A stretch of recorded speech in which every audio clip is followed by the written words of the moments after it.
Greetings, everyone. This is the Gardening Snail of Livingston, California.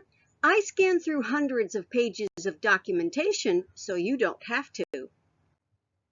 In this video, we will be skipping through over 500 pages of documentation to pull out some of the major points from the October 17th, 2023 City Council meeting agenda packet. Because this agenda packet is so huge, I'm not going to spend a lot of time trying to cover everything. So after viewing this video, you might want to come back and pause to read at your leisure. Special meeting, also known as closed session, set to begin at 6 p.m. and last until 7 p.m. The regular meeting is set to begin at 7 p.m. You can participate via teleconference by calling 520-525-8911. The regular meeting will also be streamed on YouTube Live. Public comments can be submitted via email at citycouncil@livingstoncity.com. Comments must be received by 2 p.m. on the day of the City Council meeting, but note this technology is not a guaranteed method. Special meeting / closed session. 3 items. Tort claim alleging injury resulting from zipper ride at the Sweet Potato Festival. Conference with legal counsel regarding commencing litigation. Wonder who the city's planning to sue and about what. And public employment of a community development director.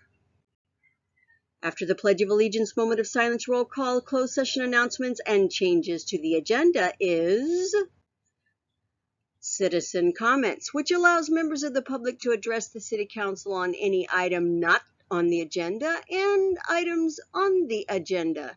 Comments are normally limited to 3 minutes.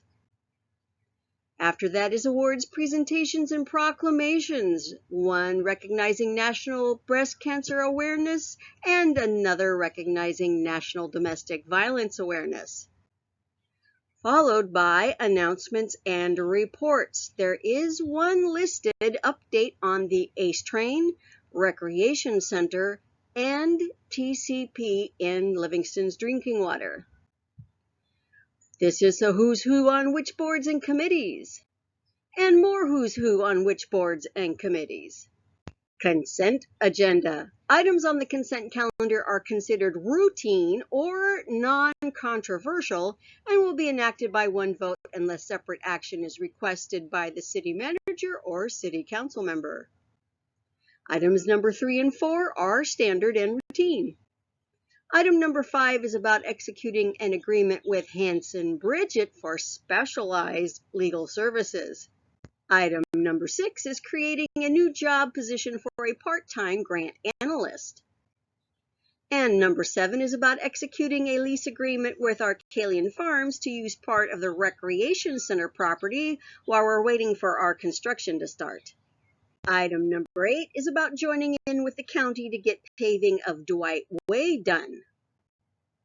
Under public hearings, we have the Greenzone Industrial Business Park Project, followed by a discussion and potential action item about sending a couple members of the City Council to Washington, D.C. for the One Voice trip. Wrapping up with council direction on future agenda items and adjournment. Now let's start looking at some details from the staff reports, beginning with the Special Attorney Services Agreement with Hanson Bridget, LLP. City staff has utilized the law firm of Hanson Bridget, LLP for legal services regarding legal representation relating to labor and employment advice and counsel and employee discipline appeals since September 2022. Due to existing litigation matters, the city requires specialized and expert advice on public sector employment law. The proposed agreement will cover representations relative to disciplinary actions, administrative proceedings, litigation, and items that may go before the Public Employment Relations Board. Hanson Bridget LLP is currently being used for legal services and representation relating to labor and employment representation, relating to labor and employment advice, and counsel and employee discipline appeals. We can see here that the lead attorney's billing rate is $500 per hour, with the assisting attorney's rate at $400 per hour.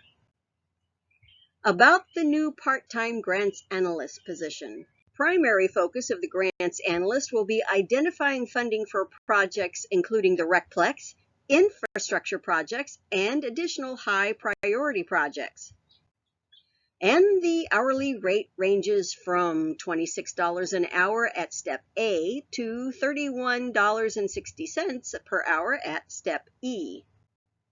Moving on to the rental of Recplex facility to Arcalian Farms. David Arcalian has approached the city about renting the city of Livingston's facility on a month-to-month basis for 4 to 5 months. Construction timing on this property is currently not certain and may not begin for another year. That's a little concerning. It would be really nice to know when construction is expected to start and finish. I do believe there are certain deadlines in the grant that we received. The facility rental has the potential of generating $10,000 to $15,000 towards the future facility's needs. On to the paving of Dwight Way from Autry Lane to Campbell Avenue in the amount of $104,163, which is expected to be expended from the Road Maintenance and Rehabilitation account, which, as of the end of September 2023, has a balance of $1,508,609 according to Cash and Investments report. On to the Greenzone Industrial Business Park. This one's the big one. There are 3 recommendations: approving an initial environmental study with a mitigated negative declaration and monitoring program, amending the general plan designation from industrial reserve to limited industrial, and approving a tentative subdivision map. The application scope has been amended from a speculative cannabis business park to a general industrial business park that allows all M1 industrial uses, including certain non-retail cannabis businesses as permitted in the M1 zoning district, with approval of a subsequent conditional use permit on an individual application basis per property. There are no applications for a cannabis permit, conditional use permit, or site plan and design review that are part of this general plan amendment and tentative subdivision map applications. Here we have a list of issues with the tentative subdivision map which will either have been addressed by the developer or will be addressed by conditions of approval, one of which I've highlighted. It reads, an irrigation production water well was proposed. The proposed irrigation well is currently prohibited by the city's municipal code. The applicant will need to construct a municipal well for providing both domestic and irrigation potable water demands for the proposed subdivision. The municipal well would also need to be interconnected with the city's water system. As a side note, I have reason to believe that this prohibition against irrigation wells is having an impact on the relationship between the city of Livingston and the Livingston Elementary School District. Posts on social media have indicated that an irrigation well that has been at the Livingston Middle School for years has failed and needs replacing. I would not be surprised if a dispute is brewing over what kind of well it needs to be. Here you can read the neighborhood concerns and the Planning Commission's concerns about placing a limit on the number of allowable cannabis uses within the city. This page talks about an attachment that includes an excerpt of the city's zoning map identifying industrially zoned land where applicants could presently apply for certain commercial cannabis uses that are allowed, and goes on to say the current zoning regulations pertaining to commercial cannabis activity were adopted by Ordinance 632 in December 2017. I remember those discussions. So I have questions about at least 2 of these items on the list: cannabis dispensary/retail activity with or without storefront, and commercial cannabis cultivation outdoor.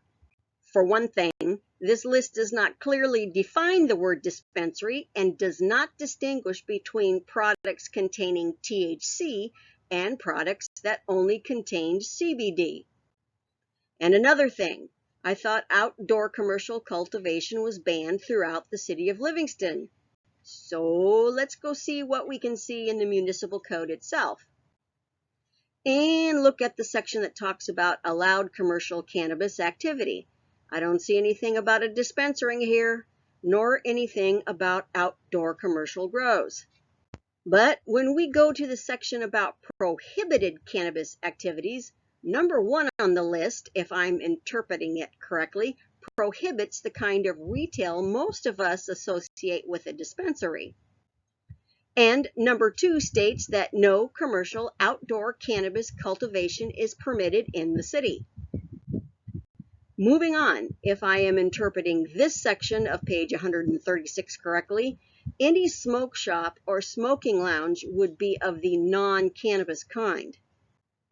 It's expected the industrial park is to be developed with 30% cannabis uses and 70% industrial uses. Zoning regulations only allow cannabis uses in the M1 and M2 industrial zoning districts. Presently, except for retail cannabis, there are no limits on the number of cannabis businesses identified in the city's current zoning ordinance that can be allowed in the M1 and M2 industrial zoning district. And here's an aerial map showing where the project is to be located. Wrapping up what looks to be like a very long city council meeting is the choosing of a couple members of the city council to go to Washington, D.C. for the One Voice trip. If you like what I do here, please follow me on Facebook and subscribe to my YouTube channel. And remember, editorial content is my own as a long-term resident of Livingston and does not represent the views and opinions of the City Council or the City of Livingston itself, and certainly does not hold itself out to be any kind of legal advice.